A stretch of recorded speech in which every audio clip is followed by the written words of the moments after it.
Hello and welcome back to the Moebius Chronicles.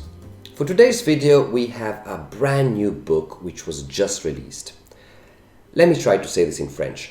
Arzak, Destination Tassili, Corpus final, which means, obviously, Arzak, Destination Tassili, the final body of work. I was pleasantly surprised to see how big this book is. I was really not expecting it to be 250 pages long. And it is not only the page count but also the size. It measures at 32 by 24 centimeters and it is almost identical to the most recent books from the Moebius estate, such as the Arzak art book and the latest exhibit catalogs. So yeah, here are some for comparison. In terms of binding, they decided to go for a paperback option, which is okay, but I would have been happy to spend some extra money to get a hardcover. The book is so thick that it is impossible to open it without cracking the spine. So if you are a nitpicky and grumpy collector who wants to keep books in mint condition, you will have to live with this small issue. But hey, there's worse things in life than cracked spines, I say. And one thing of note, because I know you will be asking yourself this, is that the book is unfortunately in French. I was really hoping for a double language version, as this seems to be a bit of a trend lately for the Moebius productions, but it is not the case for this book. A bit of a pity, but I am nonetheless glad that they published this, since it is a treasure trove for Moebius fans. And if you're sad about the language bit, as a consolation prize, you get a beautiful little bookmark. And you will definitely need this, since the book is massive. So yeah, here are really my only two complaints, the binding and the language. They're not really complaints, they're minor stuff. Moving on, what is this book about? So there is no real short way of explaining this, so I will have to ask you to please bear with me as we do a small recap of what the Arzak timeline is, and then dive back into answering this question. So, as most of you know, the character has just turned 50, and with his first appearance in the magazine Metal Hurlant dating back to 1975. This initial group of 4 short and silent stories changed forever the perceptions of how comics could be made. And Arzak became one of the most iconic and enigmatic of Moebius characters. And if you're interested in knowing more about the original Arzak comic, the 50th anniversary edition was just released. And that's what I'm holding right here. And I made a full review of it in a separate video, which I will link in the description below. So if you don't own this and are considering a purchase, check out that video. Okay, back to this book. As I was saying, in the original comics, the story was improvised, and because of the information that we were given, which was fragmented and inconsistent, we knew almost nothing about the world Arzak lived in, where he came from, nor what his mission was. Some of these questions were addressed over a decade later in 1987 in the short story The Legend of Arzak. Let me show it to you quickly. Where our character returns and is accompanied for the first time by text and dialogue. We get some background, we understand that Arzak is the last of a dynasty of warriors. We learn some backstory about the creature he rides on, etc. And for many years, this was the last Arzak we were given. For 20 years, Arzak laid somewhat dormant, showing up as one of Moebius' signature characters in many permutations across his illustrations, but never getting another story. Until 2007, when the Japanese company Kurosawa invited Moebius to direct an animated film with the idea of bringing Arzak to the big screen. Unfortunately, the project fell through due to the 2008 financial crisis, but soon after he was approached by no other than Ridley Scott to pick up the same project and transform it into a live-action film. So that script started taking shape again, but the review and validation cycles were taking too long, and Ridley tried to change the meaning of the story. So, frustrated, Moebius decided to take matters into his own hands and make it into a comic book, the medium in which he felt he had complete creative control. This new Arzak space opera was conceived as a trilogy called the Tassili Trilogy, the first chapter of which was published in 2009 in a limited paperback edition under the name Destination Tassili Volume 1.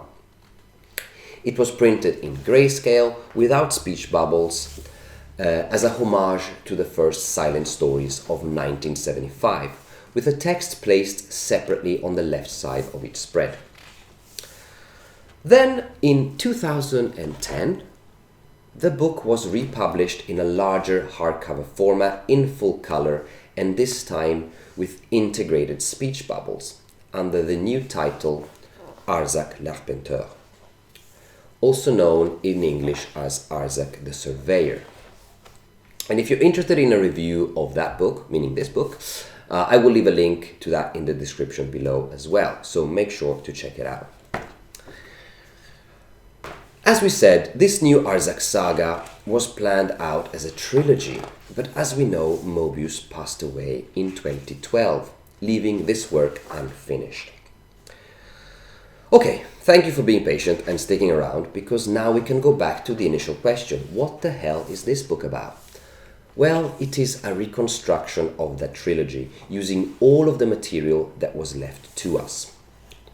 This project has been driven mostly by Moebius' late wife, Isabelle Giraud, who did a fantastic job in diving into the family archives to consolidate the scattered elements and recreate the context and visuals of this series. Using the black and white tables of the second chapter, sketches, screenplays, and a variety of notes written in notebooks, notepads, and page corners, plus Isabelle's own memories around the book publishings and film projects. So what we are presented in this publication is therefore a collage of material which offers the reader an experience in several stages, which mimic the 3 chapters of the saga. First, we are shown the complete Arzak l'Arpenteur, but this time with the text separated, as it was done in the initial 2009 edition. And I'm going to skip ahead a bit here so that I can move on to the next section.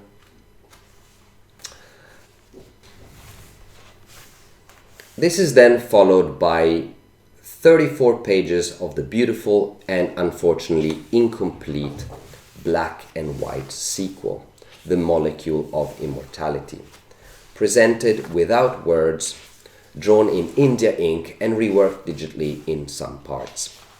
This is an absolutely magnificent section, as I am a sucker for seeing Moebius art in black and white, and love how I can completely focus on his line work.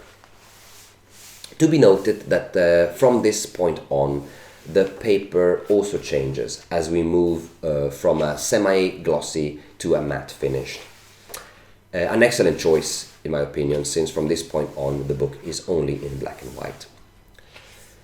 And finally, we have the last chapter, which is a mix of text and sketches which cover the whole trilogy really, and where we can see different dialogues, character information, ideas for some scenes, backstories, drawings, and even pages of the movie script, originally written for the production in Japan that we mentioned before, and then for the Ridley Scott project.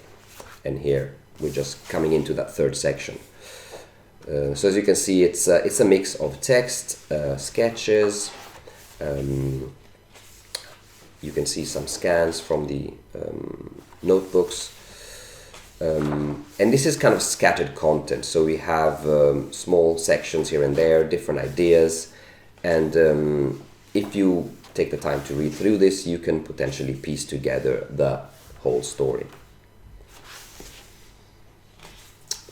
As a bonus, there is also a little section which I skipped, but I'm going to go back to, which is a bit of a gallery area. Here it is.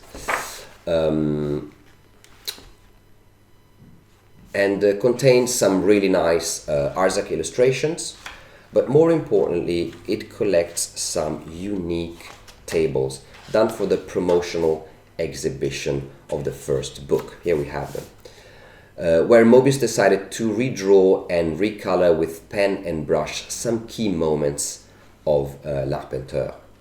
These are fantastic, especially when comparing the same original drawings and colors of the book, which were digital, with these completely handcrafted ones. And that is, I mean, incredible. I think this is a real treasure, and I have never seen these before. So here you have it, Arzak, Destination Tassili. I think this book is fantastic.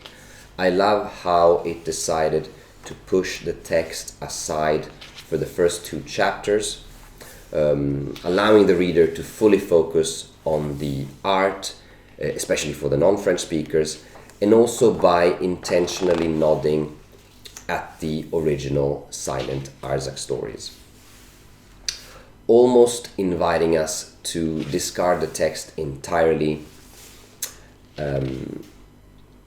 and approach it with our own imagination and interpretation.